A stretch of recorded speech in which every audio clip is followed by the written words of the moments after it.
مفتی سلطان کے بیانات کے لیے مفتی سلطان آفیشل کو سبسکرائب کریں۔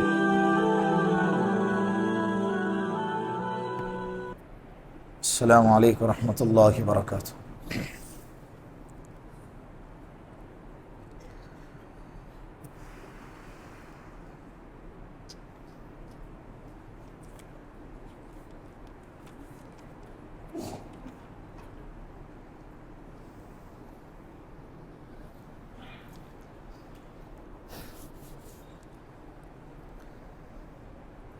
چھبیس تراویح ہو گئی،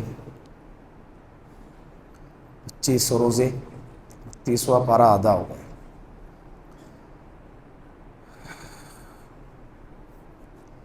ہماری تفسیر کی بات چل رہی تھی 27ویں پارے کی، سورۃ الرحمن۔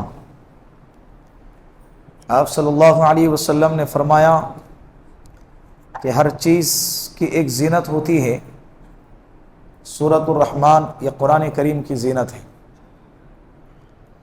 اور اللہ رب العزت نے اس سورت کی ابتدا الرحمن سے فرمائی، اس لیے کہ مکۃ المکرمہ کے لوگ اللہ کو رحمان کی صفت سے نہیں جانتے تھے، اسی لیے اللہ رب العزت نے کہا کہ الرحمن، جو اللہ ہے وہی رحمان ہے۔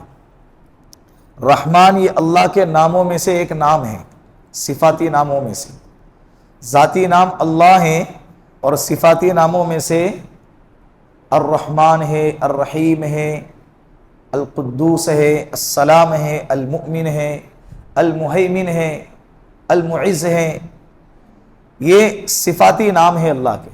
الخالق ہے، اسی لیے اگر کسی کا نام عبد الخالق ہے، عبد الرزاق ہے، عبد الرحمن ہے، عبد الرحیم ہے، تو ان کے نام کو صحیح طریقے سے لینا چاہیے، یہ نہیں کہ او رحمان بھائی، رحمان تو کون ہے؟ اللہ ہے، گناہ ملے گا۔ او رحیم بھائی کیسے ہو؟ کون ہے رحیم؟ رحیم تو اللہ ہے، اور تم کہہ رہے ہیں او رحیم بھائی، وہ عبد الرحیم ہے۔ رحیم کا کون ہے؟ بندہ ہے، رحمان کا بندہ ہے، تو نام پورا پورا لینا چاہیے، نام پورا پورا لینا چاہیے۔ اللہ رب العزت نے اس صورت میں انسانوں کے ساتھ ساتھ جناتوں کو بھی مخاطب کر کے فرمایا۔ آپ صلی اللہ علیہ وسلم نے ایک جماعت کے سامنے سورۃ الرحمن کی تلاوت فرمائی، ان لوگوں نے سنا، اور جیسے آپ لوگ ریاکشن دیتے ہیں نا، باتوں کا سن لیتے اور ایسے بیٹھے رہتے، تو ایسے ہی ان لوگوں نے کچھ ہاں بھی نہیں اور ہو بھی نہیں، تو آپ صلی اللہ علیہ وسلم نے فرمایا تم سے اچھی تو جناتوں کی جماعت ہے۔ جس وقت لیلۃ الجن میں نے اس جماعت کو سورۃ الرحمن سنائی تو اتنے متاثر ہو گئے، اور سب لوگوں کے زبان پر نکلا کہ یا رسول اللہ، ہم آج سے اللہ کی ہر نعمت پر شکر ادا کریں گے، اللہ کی ہر نعمت پر شکر ادا کریں۔ تو جناتوں کی جماعت ہم سے کیا ہے؟ اس معاملے میں بہتر ہے۔ تو لہٰذا یہ سورۃ الرحمن اتنی پیاری، اتنی خوبصورت سورت ہے، اللہ رب العزت نے انسانوں کے ساتھ جناتوں کو بھی مخاطب کیا، اور تقریباً 31 یا 32 مرتبہ فَبِأَيِّ آلَاءِ رَبِّكُمَا تُكَذِّبَانِ کی موتی کے اندر اللہ نے اس سورت کو پرویا ہے کہ تم کون کون سی نعمت کو، اپنے رب کی کون کون سی نعمت کو جھٹلاؤ گے، دونوں کو مخاطب کیا جا رہا ہے۔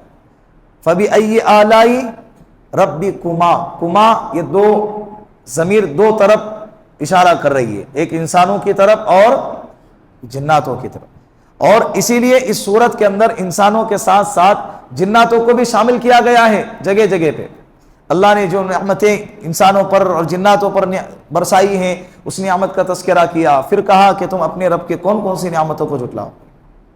ہم نہیں جھٹلا سکتے، ایک جھٹلاؤں گے، دو جھٹلاؤں گے، کتنی نعمتوں کو جھٹلا سکتے ہیں؟ پیدائش سے لے کر موت تک، سانس لیتے ہیں صبح سے لے کر شام تک، ساری نعمتیں اللہ کی دی ہوئی، ایک نعمت ہو تو جھٹلائے نا۔ بات سمجھ میں آ رہی؟ سورۃ الرحمن یہ قرآن کریم کی زینت ہے۔ اس کو پڑھنا چاہیے، اس کو یاد کرنا چاہیے۔ اسی طرح اللہ رب العزت نے آگے سورۃ الواقعہ نازل فرمائی۔ سورۃ الواقعہ کی ابتدا قیامت سے فرمائی، اذا وقعت الواقعہ لیس لوقعتها کاذبہ، جب واقع ہونے والی واقع ہو جائیں گی، وہ کیا ہے؟ قیامت۔ قیامت کی بہت ساری مختلف اسماء ہیں، نام ہیں، جیسے الحاقۃ ما الحاقہ، یہ بھی قیامت کا ایک نام ہے۔ القارعۃ ما القارعہ، یہ بھی قیامت کا کیا ہے؟ ایک نام ہے۔ اسی طرح اذا وقعت الواقعہ، واقعہ یہ قیامت کا ایک نام ہے۔ ان اللہ عندہ علم الساعہ، یہ ساعہ کیا ہے؟ یہ بھی قیامت کا ایک نام ہے۔ ساعہ کا عربی ترجمہ آتا ہے قیامت، ساعہ کا عربی ترجمہ، جیسے حدیث جبرائیل میں آپ صلی اللہ علیہ وسلم سے حضرت جبرائیل علیہ السلام نے پوچھا کہ اخبرنی عن الساعہ، مجھے بتائیے کہ قیامت کب آئیں گی؟ ساعہ کا لفظ آیا، اللہ کے رسول نے فرمایا مل مسئول عنہا باعلم من السائل، سوال کرنے والے سے زیادہ جواب دینے والا نہیں جانتا۔ یعنی قیامت کب آئی نہ تجھے معلوم ہے، نہ مجھے معلوم ہے، اور نہ تجھے معلوم ہے۔ یہ نہیں کہ مجھے نہیں معلوم ہے تو تجھے معلوم ہے، ایسا نہیں۔ کیا بہترین جواب دیا، کہا کہ سوال کرنے والے سے زیادہ جواب دینے والے کو نہیں معلوم۔ یعنی اس کے اندر یہ بات آئی کہ مجھے نہیں معلوم ایسا نہیں ہے، تجھے بھی نہیں معلوم ہے، اور تو کون ہے؟ فرشتوں کا سردار ہے۔ جب تجھے نہیں معلوم، میں نبیوں کا سردار ہوں، مجھے نہیں معلوم تو پھر کسی کو نہیں معلوم۔ حضرت جبرائیل علیہ السلام نے سوال کو بدل دیا، اخبرنی عن اماراتہا، ٹھیک ہے قیامت کب آئیں گی نہیں معلوم ہے، اتنا تو بتا دو کہ اس کی کیا علامتیں ہیں، کہ جس کو دیکھ کر جیسے ٹرین آتی ہے تو پوں کر کے آواز آتی ہے، سگنل دیتی ہے، تو اسی طرح بچہ آتا ہے تو اس سے پہلے 9 مہینے سے پہلے سگنل آتا ہے۔ تو یہ جو اشارے ہیں انسان کے زندگی کے اندر، اللہ رب العزت نے بہت ساری چیزیں وقت سے پہلے اشارے دیے ہیں تاکہ اس کو سمجھنے کے لیے آسانی ہو جائے۔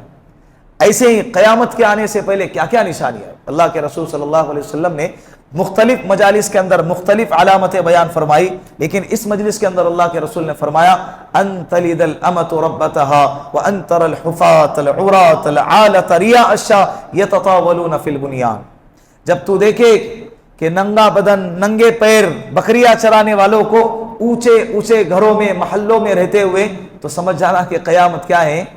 آج بولو بکریاں چرانے والے فارچونر میں گھوم رہے کہ نہیں گھوم رہے؟ ہمارے پاس کچھ نہیں ہے، لیکن حضرت کے پاس کیا ہے؟ دیہات میں رہنے والوں کے پاس فارچونر ہے، بڑے بڑے گھر ہیں، مکانات ہیں۔ پہلے جھوپڑیوں میں رہا کرتے تھے، لیکن آج دیہاتوں کا چکر لگاؤ، وہاں آپ کو کیا نظر آئیں گے؟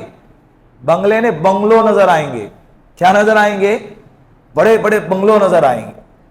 تو یہ ایک علامت۔ دوسری علامت کہ ان تلد الامۃ ربتها، تو دیکھے گا کہ اولادیں اپنے ماؤں کی نافرمانی کرنے لگیں گی۔ کیا کرنے لگیں گی؟ اصل میں اس کا ترجمہ یہ ہے کہ باندیاں اپنے آقا کو جنم دیں گی، باندیاں اپنے آقا کو جنم دیں گی۔ اس کا محدثین نے یہ مطلب بیان فرمایا کہ ماں باپ کی نافرمانی، خاص طور پر ماؤں کی نافرمانی کرنے لگیں گی۔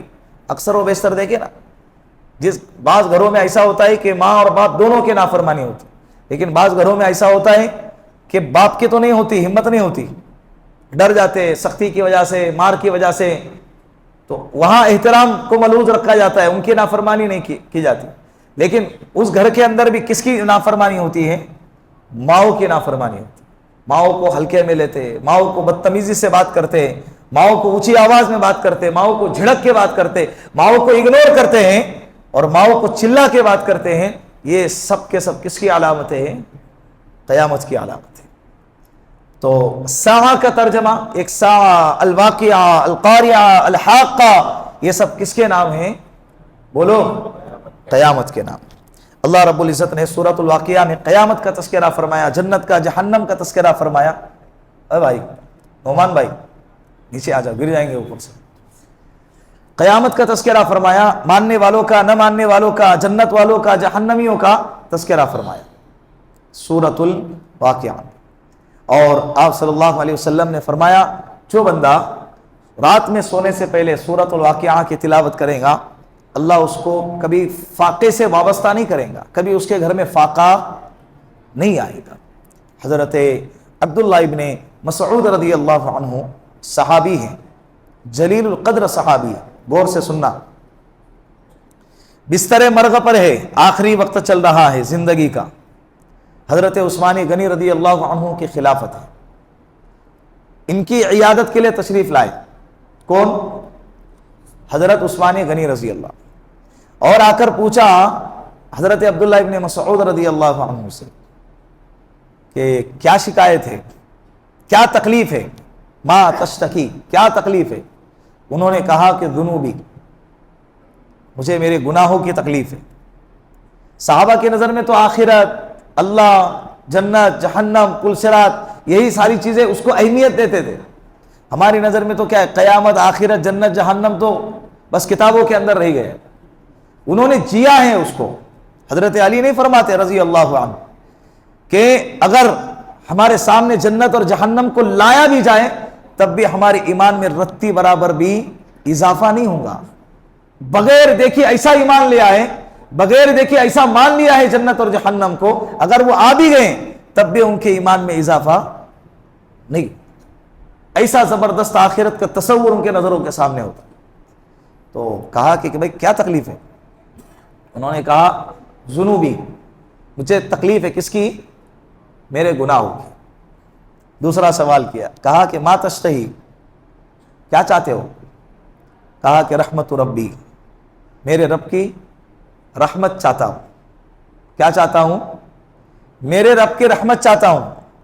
کہا کہ مال کی کوئی حاجت ہے, ضرورتیں پوری کروں؟ نہیں. تیسرا سوال, انہوں نے کہا تمہارے لیے طبیب اور ڈاکٹر کا علاج کروں, ڈاکٹر کا انتظام کروں, بلاؤ ڈاکٹر کو. حضرت عبداللہ ابن مسعود نے فرمایا مجھے ڈاکٹر نے ہی بیمار کیا ہے. کیا فرمایا؟ مجھے طبیب نے ہی بیمار کیا ہے. یعنی کس نے؟ اللہ رب العزت. طبیبوں کے طبیب, زندگی اور موت, صحت اور بیماری جس کے ہاتھ میں ہے وہ کون ہے؟ اللہ ہے. کہا کہ مجھے ڈاکٹر نے ہی بیمار کیا. کہا کہ کسی چیز کی ضرورت ہے؟ کہا کہ نہیں ہے. حضرت عثمان غنی نے فرمایا کہ بولو, میں آپ کے لیے بیت المال سے وظیفہ دے دیتا ہوں. کہا کہ نہیں ہے ضرورت. کہا کہ آپ کی اولادیں ہیں آپ کے بعد. کہا کہ آپ کو کیا لگتا ہے, آپ اس بات سے فکر مند ہیں کہ میرے جانے کے بعد میری اولادیں بھوکے مر جائیں گی؟ کہا کہ ایسا ہرگز نہیں ہوگا. میں نے میری اولادوں کو سورۃ الواقعہ یاد کروائی ہے اور ان کو یہ تاکید فرمائی ہے کہ زندگی میں کبھی بھی رات میں سونے سے پہلے سورۃ الواقعہ پڑھے بغیر نہیں سنا. اور میں نے میرے خلیل محمد عربی صلی اللہ علیہ وسلم سے سنا ہے کہ جو بھی بندہ رات میں سونے سے پہلے سورہ واقعہ کی تلاوت کرے گا اس کو کبھی بھی فاقہ نہیں آئے گا. یعنی ایک اگر الفاظ کو بدل کے یہ کہے نا کہ یہ مالدار بننے والی صورت ہے. اگر کسی بندے کو مالدار بننا ہے, فاقہ نہیں آئے گا, مطلب کیا؟ اس کے قریب فقر, تنگدستی اور غریبی اس کے قریب نہیں آئیں گی. یہ سورۃ الواقعہ 27ویں پارے میں سورۃ الرحمن اور سورۃ الحدید کے بیچ میں, سورۃ الرحمن کے بعد تو پڑھیں گے نا انشاءاللہ سورۃ الواقعہ. اس میں اللہ رب العزت نے, مختصر سے بات کر دیتا ہوں, وَكُنتُمْ أَزْوَاجًا ثَلَاثًا, کل قیامت کے دن انسانوں کی 3 جماعتیں بنیں گی. کتنی جماعتیں؟ 3. ایک جماعت عرش کے دائیں جانب والی, دایاں جانب یعنی رائٹ, سیدھے طرف والی. یہ وہ لوگ ہوں گے جو حضرت آدم علیہ السلام کے دائیں فصلی سے جن کو پیدا کیا گیا. اور یہ لوگ اہل یمین ہوں گے, یعنی سیدھے ہاتھ والے. ان کے نام اعمال سیدھے ہاتھ میں دیے جائیں گے. اور یہ لوگ کون ہوں گے؟ جنتی ہوں. دوسری جماعت بائیں, عرش کے بائیں طرف والی, یعنی الٹے ہاتھ والی. ان کے ہاتھ میں, الٹے ہاتھ میں نام اعمال دیا جائے گا, پیٹھ کے پیچھے سے. اللہ ہم سب کی اس جماعت سے حفاظت فرمائے. تیسری جماعت ذل اللہ, اللہ کے عرش کے سائے کے نیچے ہوں گی, جو سیدھے ہاتھ والوں سے بھی زیادہ قریب. والسابقون الاولون, جس کو کہا گیا, جو بالکل اللہ رب العزت کے عرش کے سائے کے قریب ہوں گی. اور یہ بغیر حساب کتاب کے جنت میں جائیں گے. ان کی تعداد اہل یمین, سیدھے ہاتھ والوں کے مقابلے میں تعداد کم ہوں گی. مفسرین نے لکھا ہے کہ یہ وہ لوگ ہوں گے جن کو کہا جاتا ہے انبیاء، شہداء، صدیقین، یہ والے کیٹیگری کے لوگ کہاں ہوں گے؟ عرش کے سائے کے نیچے ہوں۔ تو یہ 3 قسم کے لوگوں کا تذکرہ سورۃ الواقعہ میں فرمایا ہے۔ آگے 28 پارے میں سورۃ الحشر ہے، سورۃ المجادلہ ہے۔ ابتدائی سورۃ المجادلہ سے فرمائی۔ مجادلہ کے کیا معنی؟ جھگڑا کرنا۔ کیا معنی؟ جھگڑا کرنا۔ ایک صحابی ہیں حضرت اوس بن صامت، حضرت اوس بن صامت بزرگ ہیں، بڑی عمر کے ہیں۔ انہوں نے اپنی بیوی سے کہا انتی علی کظہر امی۔ ان کی بیوی کا نام حدیث کی کتابوں میں آتا ہے حضرت خولہ بنت ثعلبہ۔ کیا نام آتا ہے؟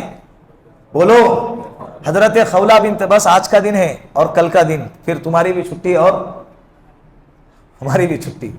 کل کا دن شب قدر ہے، 27ویں شب ہے، وہ دعا ہوں گی، بیان ہوں گا، پھر 28 پارے کے کچھ صورتیں لے لی جائیں گی، پھر اس کے بعد آپ کو کوئی ستائے گا نہیں، کوئی بیٹھ بولے گا نہیں، اور آپ بیٹھیں گے بھی نہیں۔ پھر یہ نورانی محفلیں، یہ نورانی گھڑیاں، یہ سارا ماحول پھر کل سے کیا ہو جائے گا؟ پرسوں سے ختم ہو جائے گا۔ تھوڑا سا وقت نیچے اوپر ہو جائے آپ برداشت کر لیں۔ یہ پھر یہ محفلیں کب ملیں گی؟ اگر زندگی اگر میسر ہو، مقدر ہو، نعمتیں اللہ نے ہمارے مقدر میں رکھی ہو، تو یہ پھر کب ملیں گی؟ 11 مہینے کے بعد۔ کب ملیں گی؟ 11 مہینے کے بعد۔ پھر اس بیچ کتنے اتار، کتنے چڑھاؤ، پھر کیا کیا کچھ نہیں ہو جاتا۔ تو تھوڑا سا وقت۔ سورہ مجادلہ 28 پارہ، حضرت اوس بن صامت رضی اللہ عنہ کی بیوی، نام کیا ہے؟ حضرت خولہ بنت ثعلبہ رضی اللہ عنہ۔ انہوں نے اپنے بیوی سے کہا کہ انتی علی کظہر امی، تو مجھ پر میری ماں کی طرح ہے، میری ماں کی پیٹھ کی طرح تو مجھ پر ہے۔ یہ اس زمانے میں عرب کے دستور کے مطابق اسے طلاق زہار کہا جاتا تھا۔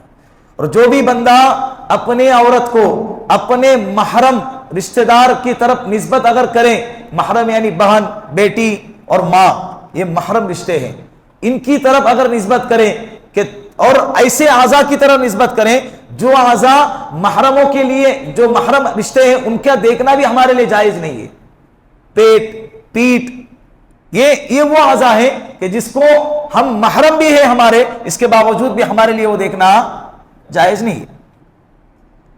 اور اگر کوئی آدمی اپنی بیوی کو ان رشتہ داروں کی طرف نسبت کر کے کہے کہ تو میری ماں کی طرح ہے یا میرے ماں کی پیٹھ کی طرح ہے، تو یہ رشتہ اس زمانے کے اندر عرب کے دستور کے مطابق ہمیشہ ہمیشہ کے لیے ختم ہو جاتا تھا۔ بیوی ہمیشہ کے لیے آدمی پر کیا ہو جاتی تھی؟ حرام ہو جاتا۔ حضرت خولہ بنت ثعلبہ بڑھاپے کے عالم میں ان کے شوہر نے یہ کہہ دیا، سر پکڑ کے بیٹھ گئی، اللہ کے رسول صلی اللہ علیہ وسلم کی خدمت میں آئی، کہا یا رسول اللہ، میرے شوہر نے مجھے زہار، طلاق زہار دے دی ہیں اور کہہ دیا انتی علی کظہر امی، اب میں کیا کروں؟ اللہ کے رسول، اس وقت میں اس کے تعلق سے کوئی احکام نازل نہیں ہوئے تھے۔ اللہ کے رسول نے فرمایا کہ عرب کے دستور کے مطابق تو اپنے شوہر پر ہمیشہ کے لیے کیا ہو گئی؟ حرام۔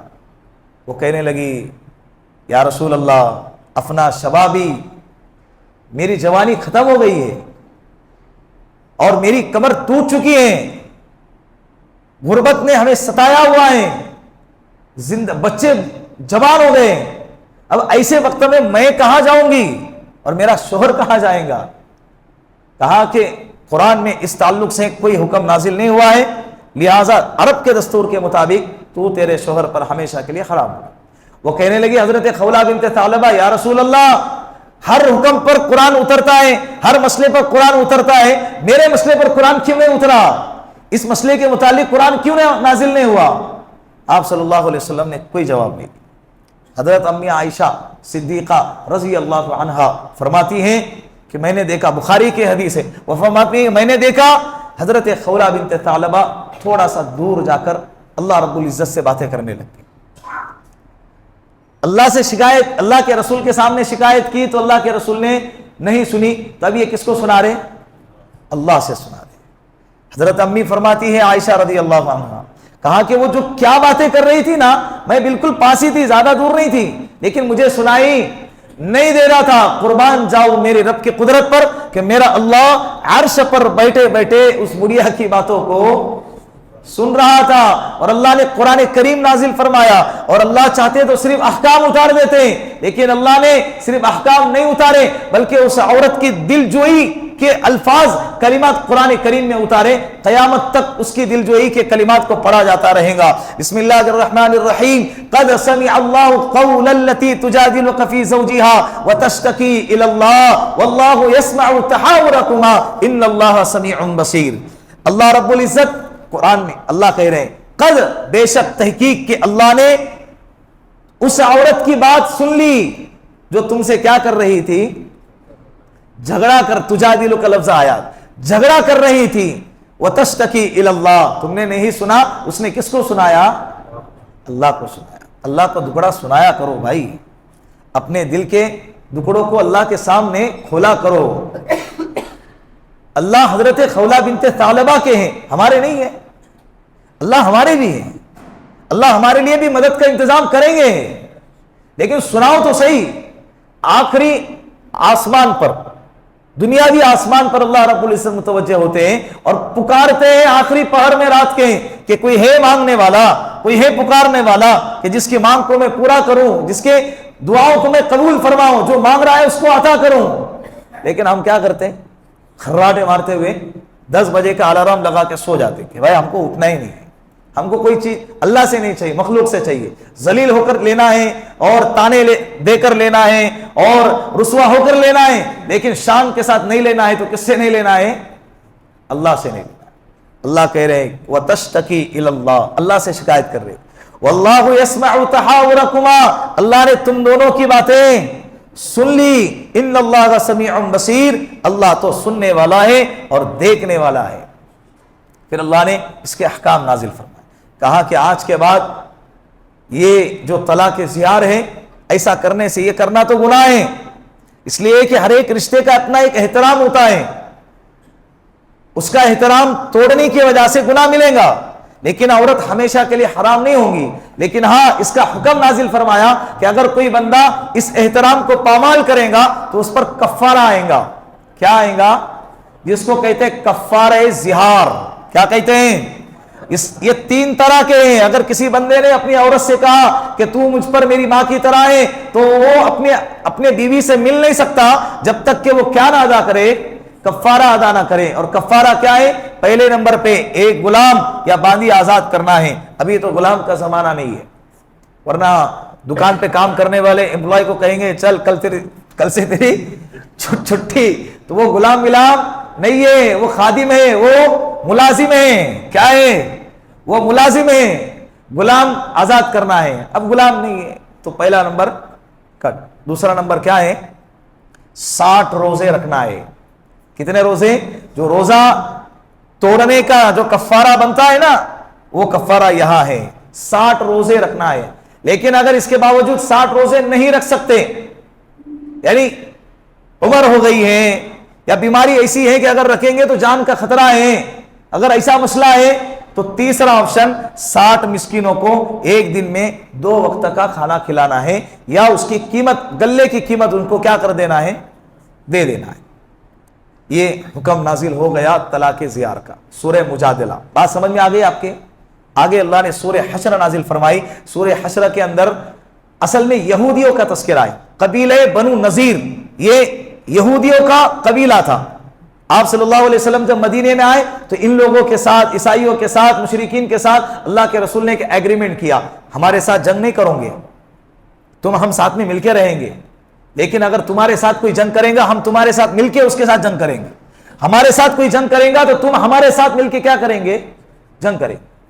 بدر میں دیکھا مسلمانوں کی فتح ہو گئی تو دل ایک دم یقین میں بدل گیا. یہ قبیلے بنو نذیر جو ہے نا, حضرت ہارون علیہ السلام کے گھرانے کا قبیلہ ہے, ان کے نسلوں کا قبیلہ تھا, اور اسی لیے ملک شام سے سفر کر کے, ہجرت کر کے منتقل ہو گئے مدینے میں. کیوں؟ کیونکہ ان کی کتابوں میں لکھا ہوا تھا نبی آخر الزماں مدینے میں آئیں گے, جو آخری نبی ہوں گے. جب آئیں گے تو ان کے ہاتھ پر ایمان قبول کریں گے اور کلمہ پڑھ کر اسلام لائیں گے. لیکن جب انہوں نے دیکھا کہ یہ نبی تو بنی اسرائیل میں آنے کے بجائے کہاں سے آ گئے,